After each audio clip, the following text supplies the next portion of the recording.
Hi everyone, I'm Carrie with the Carrie DiTullio Real Estate Team, and we are here today to talk about mortgage interest rates. It is the topic on everybody's table lately, and we have Beny, who is our local mortgage lender from Movement Mortgage, and you're going to give us a little insight as to last week the Fed said we're raising interest rates, and of course everyone immediately thinks that means mortgage rates. Well, thank you so much for asking me that topic because it is a hot one right now. We've seen quite the year, right? Coming out of the pandemic, we saw historically low interest rates. We saw a big boom in our real estate market.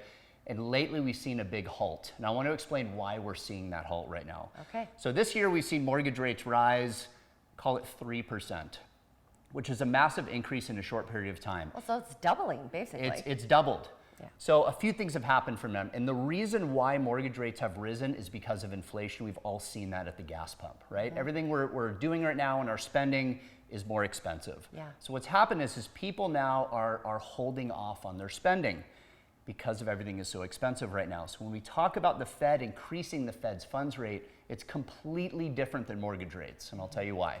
Okay. So what they're doing is they're trying to combat inflation. Inflation and mortgage rates move in the same manner. So as soon as the Fed can get a hold on inflation and slow our economy down, then we're going to start to see inflation start to drop. Then we're going to see mortgage rates drop. Great. So what happened this past week was we've now gone 2 consecutive quarters of slow GDP, which means our economy is slowing. We're now officially in a recession right now. So how that relates to mortgage rates is every past recession dating back 50 years, we've seen mortgage rates drop. So my best forecast, I don't have the crystal ball, is I think mortgage rates are going to drop by the end of this year or into next year. Okay, great.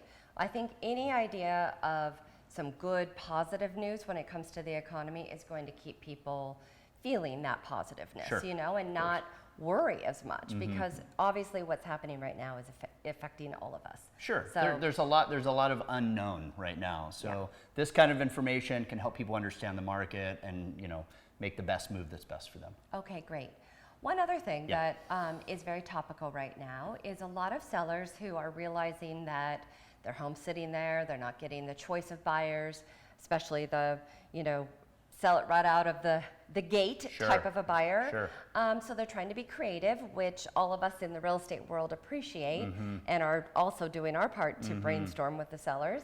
But a lot of sellers are offering the credits to buy down buyers' mortgage interest rates. What do you think about that? Do you think that's something that can actually help both the buyer and the seller if it's all worked out? Sure, and this is part of the big shift that we're seeing in this market right now, right? So rising interest rates, there's a big slew of those buyers that were around 2 years ago that just don't qualify anymore, right? So this is the shift in our market. From a selling perspective, now there's a little bit more inventory popping up. Buyers have a little bit more option and they're not competing with as many buyers. Right. They have more power right now. Right, so pricing is integral from a selling component to price it to attract these buyers because they're not jumping on the first thing that they see anymore.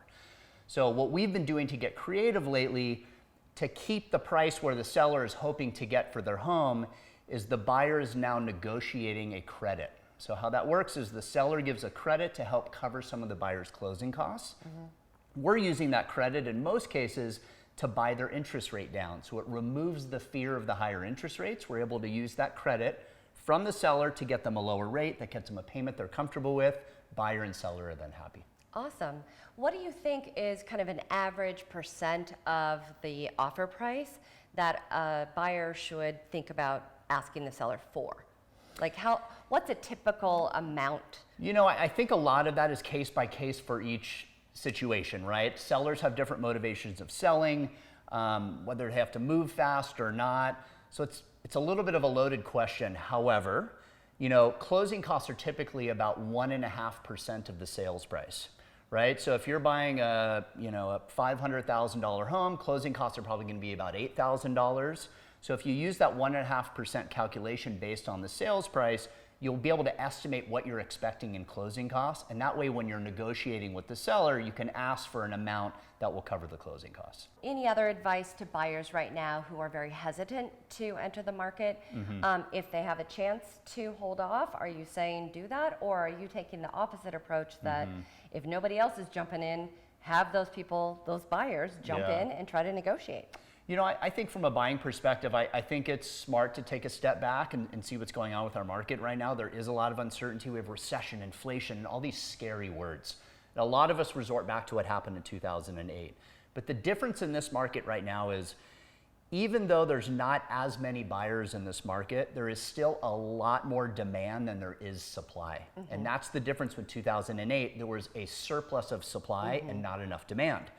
So because there's more demand than there is supply right now, you have a little bit more option and you can wait a little bit. So the goal of that is, depending on your situation, right? Yeah. Some people are gonna have to buy right now, some can wait on the fence.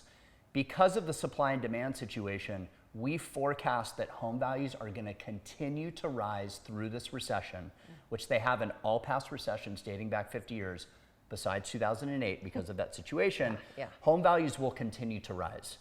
So my goal to everyone is, if financially you can make sense of it, if you can stomach the payment right now and get into a house, you're going to take that wave of appreciation that's going to happen over the next several years. Now, it's not going to be 20% a year like we saw in the last couple years. It's probably going to be 4 to 8%, which is a very normal market. Yeah, it's sustainable. Right. So healthier. Right. So now you get in when you can get in. And if financially you could do it, great. And if the rate is too high, when rates drop, you can always refinance. What I tell people is, you're dating the rate and you're marrying the home, right? You're going to be in that home for a long time. You can always change your terms once you become an owner of that house.